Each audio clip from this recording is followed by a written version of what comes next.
Et que dit le principe de conservation de l'énergie? C'est que entre deux instants, donc ces définitions ici, elles sont valables, par exemple, à un instant 1.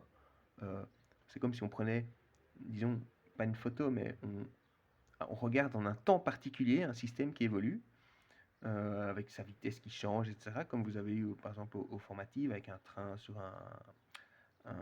une, dans un parc d'attractions, un roller coaster, mais je trouve plus le mot en français, mais vous m'avez compris, un petit wagon sur des rails. Donc il peut avoir sa hauteur qui varie, sa vitesse qui varie, et donc quand on compare deux instants précis, déterminés, eh bien, c'est à ça que font référence ici, et qu'on n'a pas spécifié, mais les formules ici de l'énergie cinétique, c'est en chaque instant, c'est la vitesse à l'instant considéré. Donc ici, je l'ai mis de manière générale, mais par exemple, si on compare en un instant 1 et un instant 2, on va noter que l'énergie cinétique à l'instant 1, ce sera mv1, la vitesse. En fait, à l'instant 1, on écrira que l'énergie cinétique vaut mv1 au carré sur 2. On met un petit indice pour se rappeler et bien spécifier qu'on parle de la vitesse à l'instant 1, et en fait, c'est un raccourci V1. C'est une manière plus abrégée d'écrire en fait la vitesse à l'instant T1. Mais c'est équivalent, on peut définir que le symbole V petit 1, c'est-à-dire la vitesse à l'instant T1. Et donc, à un autre instant, le corps peut avoir varié de vitesse, et donc son énergie cinétique à un instant 2, ce sera mv2 au carré sur 2. Avec de nouveau v2, qui est une manière abrégée d'écrire v, la vitesse du corps, au temps t2, en t égale t2. Et donc, la conservation de l'énergie, donc on sait que l'énergie est conservée, et donc ça s'écrit comme, en fait, que la différence d'énergie, en général, est nulle. Enfin, je veux dire, c'est ça le grand principe, c'est que si on calcule l'énergie mécanique à l'instant t1, donc on va appeler EM1, et l'énergie mécanique à un autre instant, à l'instant t2, qu'on va appeler EM2, ça peut être EM0, EM1, peu importe. Et ben, dans le cas, je veux dire, limite, c'est que cette différence est nulle. L'énergie mécanique est conservée. C'est-à-dire que EM1 égale EM2. Et de nouveau, une manière plus abrégée d'écrire EM1 égale EM2, donc c'est ça la conservation de l'énergie, c'est qu'elle ne varie pas, qu'elle est identique à tout instant. Une manière plus abrégée, c'est de mettre tout du même côté et de faire égal 0. Donc je fais passer le EM1 à droite, donc on a 0 égale EM2 moins EM1, et ça, c'est la différence d'énergie. Et une différence, on la note delta, la lettre grecque majuscule delta. D pour différence, comme ça vous vous rappelez, c'est une différence, et c'est toujours une différence entre la valeur finale moins la valeur initiale, ou en tout cas la valeur la plus tardive moins la valeur la plus proche, par convention. Et donc c'est en fait EM2 moins EM1, on va l'appeler delta EM, c'est la différence d'énergie mécanique. Et donc une autre manière d'écrire la loi de conservation, EM1 égale M2, c'est d'écrire donc que delta EM égale 0. Conservation de l'énergie, c'est delta EM égale 0. Autrement dit, l'énergie mécanique en un instant, à un instant donné, à n'importe quel instant donné, est égale à l'énergie mécanique à n'importe quel autre instant donné. Et ça, c'est vrai si entre ces deux instants, donc c'est un petit détail technique, disons, c'est vrai si entre ces deux instants, on néglige ou il n'y a pas de force de frottement, donc c'est si et seulement si, ça, on a la conservation de l'énergie mécanique, c'est-à-dire que tout est plus simple, parce qu'on a simplement que la somme de l'énergie cinétique et potentielle à un instant est égale à la somme de l'énergie cinétique et potentielle à un autre instant. Donc c'est vraiment le cas le plus simple. qui arrive souvent, mais attention, c'est uniquement vrai si entre les deux instants, il n'y a ni travail euh, résistif, c'est-à-dire qu'on néglige les forces de frottement, euh, parce que en fait, dès qu'il y a par exemple, même un wagon qui glisse sur les rails, il y a du frottement et qui est transformé en chaleur, et donc ben, comme l'énergie est conservée au niveau global, même la partie qui est perdue en chaleur, ben, c'est ça qui est accessible en moins comme énergie mécanique au corps.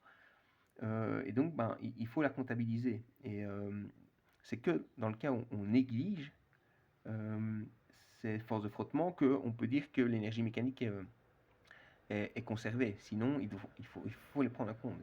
Donc, c'est si le travail des forces de frottement est égal à zéro, si on les néglige, et, et si le travail moteur est égal à zéro, c'est-à-dire si entre les deux instants, euh, le corps en question n'a pas un moteur qui alimente et qui lui fournit de l'énergie.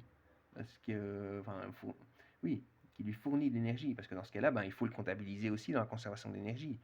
On ne va pas dire que l'énergie mécanique au temps 2 est égale à l'énergie mécanique au temps 1 si on sait qu'entre l'instant 2 et l'instant 1, ben, le corps a reçu de l'énergie, par exemple, avec un moteur ou si on l'a poussé, etc. Donc c'est valable, évidemment, s'il y a aussi le travail moteur qui est nul. Et donc, juste pour rappel, le travail résistif, par convention, il est plus petit que 0.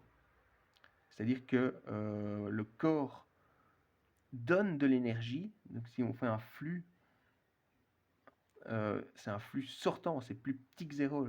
Il y aura un moins. Et donc c'est comme si le corps perdait de l'énergie. Et le travail moteur, par convention, il est plus grand que 0. Et donc là, c'est comme si c'était un flux d'énergie entrant pour le corps. Il reçoit l'énergie. Donc par exemple d'un moteur, on souffle, on pousse, etc. Donc retenez bien, enfin, c'est facile à retenir. Travail moteur plus grand que 0, vous pouvez trouver des moyens mnémotechniques, mais sachez toujours cette convention. Et donc, ben, si ce n'est pas le cas, donc dans le cas général, mais dans les exercices, souvent on fait le cas, on le dit explicitement justement pour faciliter les calculs, mais si ce n'est pas le cas, alors la variation d'énergie mécanique, ben, ce n'est pas égal à 0, c'est-à-dire que l'énergie mécanique au point 2 n'est pas égale à l'énergie mécanique au point 1. En fait, on aura, avant d'écrire ça, je vais écrire simplement que l'énergie mécanique au point 2, ce sera l'énergie mécanique au point 1 moins ben, le travail des forces résistives, enfin en fait plus parce qu'il est plus petit que 0, mais donc il sera comptabilisé négativement, euh, donc moins tout ce qui sera transformé en chaleur, toute l'énergie mécanique du point 1 qui sera transformée en chaleur d'ici le point 2, et alors plus le travail moteur. Si le corps reçoit un travail moteur, ben, son énergie va augmenter, donc son énergie mécanique au point 2 sera plus grande, et d'autant plus grande que le travail moteur fourni est grand.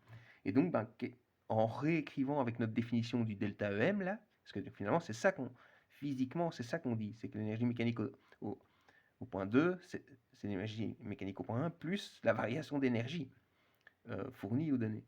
Et donc, ben, quand on réécrit, on met donc le EM1, on le fait passer de l'autre côté. Donc, on a EM2 moins EM1,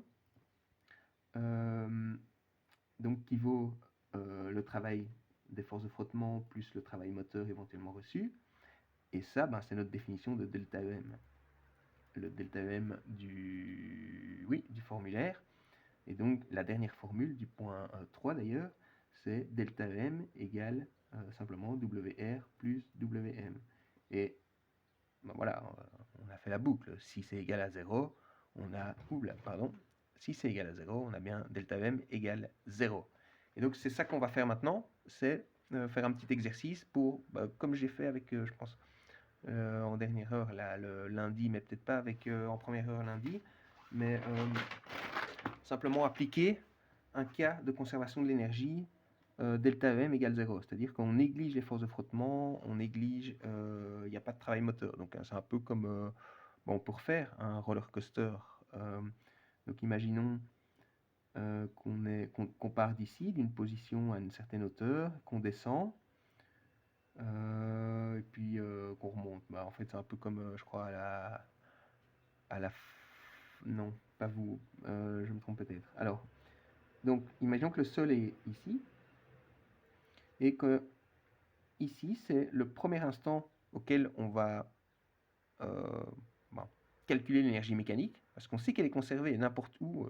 On peut choisir un point 2, n'importe où, on sait elle est toujours la même, vu que on a fait l'hypothèse qu'il n'y avait ni travail de frottement, ni travail moteur, vu qu'on a posé delta VM égale 0. Et donc, imaginons qu'au point 1, donc on est à la hauteur max ici, on va dire H, mais pour vous faire plaisir, je vais dire 30 mètres, je vais spécifier. Et disons, au point le plus bas ici, on aimerait bien connaître la vitesse.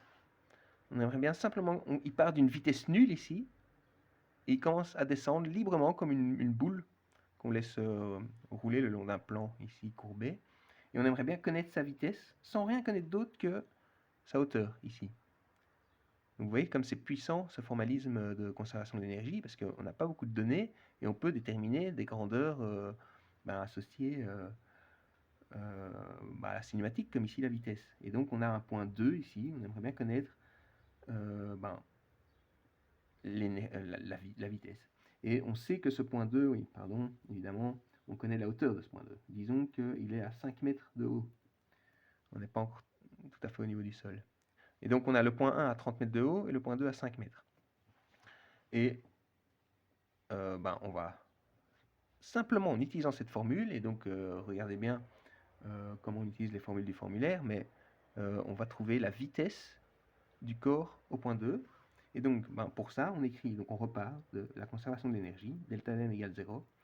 Donc on peut réécrire, donc c'est juste une notation abrégée, donc en fait on écrit que EM2 égale EM1. EM2 moins EM1 égale 0, et donc EM2 égale EM1. Donc c'est ça qu'on dit, c'est que l'énergie est conservée. Et donc l'énergie mécanique, je vous avais dit, donc c'est ici il n'y a pas de ressort, hein, on est sur un wagon qui descend des rails, il n'y a pas de ressort. Il y a juste la gravitation, il y a toujours la gravitation. Et en tout cas, oui, il y a toujours la gravitation. Et ici, il y a aussi l'énergie cinétique. Il y a la vitesse qui évolue. On part d'une vitesse nulle et on se doute qu'on n'aura pas une vitesse nulle ici, là en bas. Donc l'énergie mécanique au point 1,